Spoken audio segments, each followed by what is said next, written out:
रहीम अस्सलाम वालेकुम। आज 14 फरवरी बरोज इतवार हम बात करेंगे सानिया मॉडल टाउन केस में पंजाब हुकूमत का बड़ा इकदाम सामने आया है और कल जो समाअत है उसकी डिटेल क्या है वो भी आपको बताऊंगा। अगर आपने हमारे चैनल को सब्सक्राइब नहीं किया सब्सक्राइब कर लें। इसके अलावा दो और टॉपिक भी हम आज के वीलॉग में डिस्कस करेंगे, जिसमें शेख रशीद की घन गरज और कैसे शेख रशीद खुद मैदान में आ गए हैं। इसके अलावा federal board of revenue FBR की कामयाबियों पर भी बात करेंगे। अगर आपने हमारे चैनल को सब्सक्राइब नहीं किया सब्सक्राइब कर लें और आपके कोई सवालात होते हैं तो कमेंट सेक्शन में आप अपने सवालात भी पूछ सकते हैं। सबसे पहले हम बात कर लेते हैं फेडरल बोर्ड ऑफ रेवेन्यू की उन कामयाबियों की। यकीनन पहले ये इदारा टैक्स की कलेक्शन दुनिया भर में इस लेवल पर जो है वो अहम समझी जाती है। मैं आपको बताऊं, जब नासा का मिशन जो है वो कहा जाता है भेजा जा रहा था, उस वक्त उस मिशन में एक ऐसा साइंटिस्ट भी मौजूद था जिसने अपनी टैक्स रिटर्न जो है वो फाइल नहीं कराई थी और यकीन माने कहा जाता है कि उसने वहां से, जब नासा का मिशन जो है वो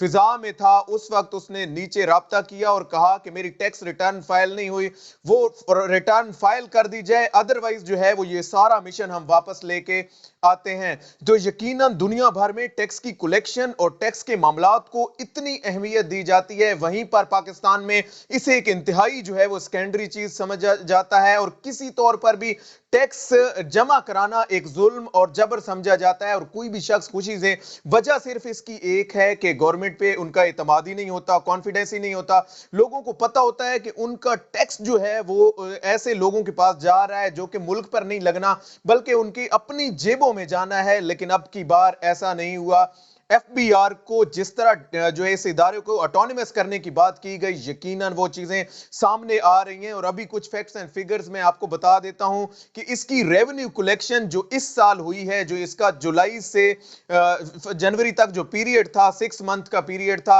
इसके दौरान इसका ग्रोथ जो था वो 6% से इंक्रीज करके 1.136 ट्रिलियन तक पहुंच गया। और मैं आपको बता दूं ये पिछले साल की निस्बत बहुत ज्यादा है, जब पिछले साल जो है वो ये 1 ट्रिलियन तक मौजूद था। ये ग्रोथ जो है वो बड़ी पॉजिटिव कही जा रही है। और खास तौर पर 20 प्रोडक्ट्स ऐसे हैं जिनकी इंपोर्ट्स पर इंपोर्ट ड्यूटीज को जो है वो इंक्रीज किया गया। उसमें पेट्रोल शामिल है, डीजल है, नेचुरल गैस है, इसके अलावा पॉम ऑयल है और बहुत सी पोलीपाइलिन ऐसी चीजें हैं जो इंपोर्ट की जाती थी और पहले उन पर टैक्स कलेक्शन के हवाले से मामलात को जो है वो इस तरह से नहीं देखा जाता था जैसे अब की बार जो है वो फेडरल बोर्ड ऑफ रेवेन्यू ने जो है वो किया है। इसके अलावा सेल टैक्स कलेक्शन की बात कर लें, उसमें इन 20 आइटम्स के अलावा 16 आइटम्स पर जो है वो सेल टैक्स कलेक्शन जो है वो 67% इंक्रीज हुई है। यकीनन ये FBR की बहुत बड़ी कामयाबी है और आने वाले दिनों में टैक्स की कलेक्शन कहा जा रहा है कि वो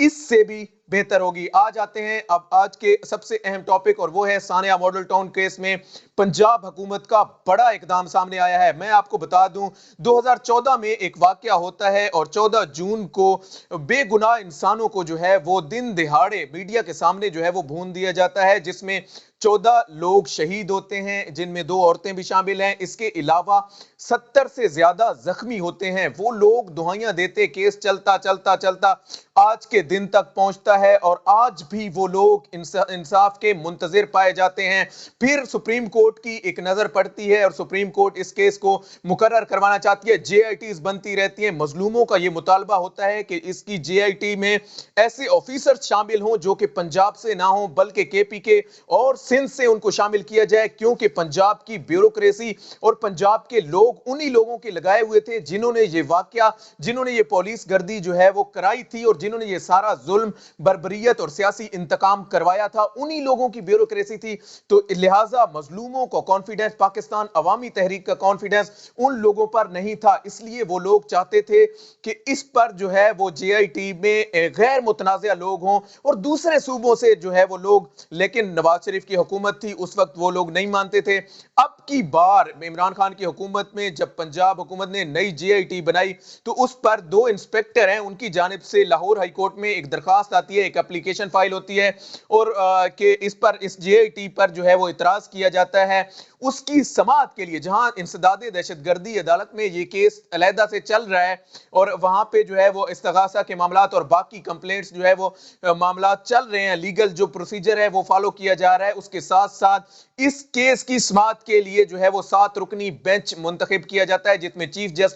جسٹس قاسم خان صاحب کی سربراہی میں 7 رکنی بینچ اس کی کل سماعت شروع کرے گا۔ اور سب سے اہم بات بتا دوں جو اس میں بات تھی جس پر جو ہے وہ سب سے زیادہ زور دیا جا رہا تھا اور کہا جا رہا تھا کہ پنجاب حکومت کی جانب سے ایڈوکیٹ جنرل احمد اویس کیا اس کیس کی جو ہے وہ پیروی کریں گے یا نہیں کریں گے، کیونکہ پچھلی سماعتوں میں ان پر جو ہے وہ اعتراض کیا گیا تھا کہ وہ اس کی سماعت جو ہے وہ نہ کریں۔ آج پنجاب حکومت کی جانب سے یہ بڑا اقدام سامنے آیا اور انہوں نے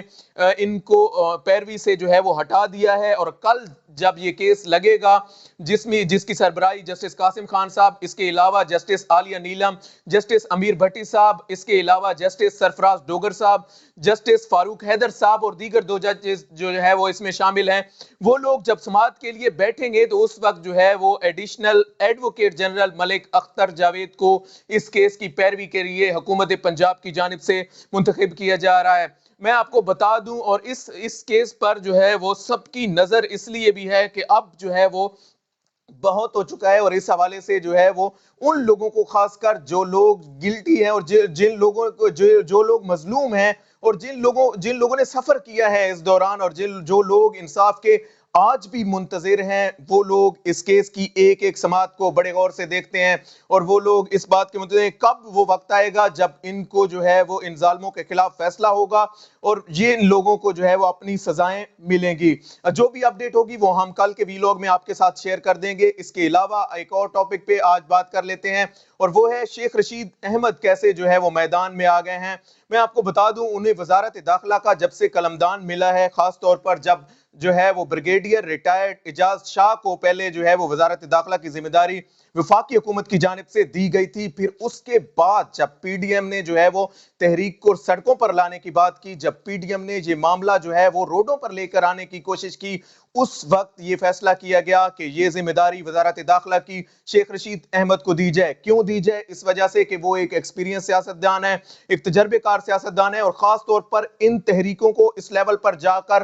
دیکھ چکے ہیں کہ اگر یہ حالات جو ہے وہ ایک خاص حد سے بے قابو ہوتے ہیں تو پھر ان کو ہینڈل کیسے کرنا ہے، یقیناً وہ لوگ اچھی طرح جانتے ہیں۔ میں آپ کو بتا دوں، شیخ رشید احمد نے آج بھی کہا کہ اگر یہ لوگ قانون کو ہاتھ میں نہیں لیں گے اور پرامن ہو کر اپنے احتجاج جاری رکھیں گے اور پرامن ہو کر اپنی بات کہیں گے تو ہم انہیں کچھ بھی نہیں کہتے، لیکن جہاں پہ ہمیں لگا کہ انہوں نے کوئی ریڈ لائن کراس کیا ہے، جہاں پہ ہمیں لگا کہ انہوں نے کوئی غیر قانونی اقدام کیا ہے، جہاں پہ ہمیں لگا کہ یہ لوگ جو ہے وہ ایک خاص حد سے آگے بڑھنا چاہتے ہیں، وہیں پہ ہم نے ایکشن کرنا ہے، اور ان کو پتہ جائے گا کہ کیسے وزارت داخلہ کو ایکٹیو کیا جاتا ہے، اور کیسے جب جو ہے وہ پچھلی حکومتوں کے دوران دھرنے ہوئے یا باقی معاملات ہوئے، اس وقت سے آپ کافی جو ہے وہ چینج دیکھیں گے، اور اس حوالے سے یقیناً جو ہے آنے والے دنوں میں اہم اپڈیٹس، اہم ڈیولپمنٹس ہمارے سامنے آئیں گی۔ آج تک کے لیے اتنا ہی۔ اللہ پاک آپ کا حامی و ناصر ہو۔ پاکستان زندہ باد۔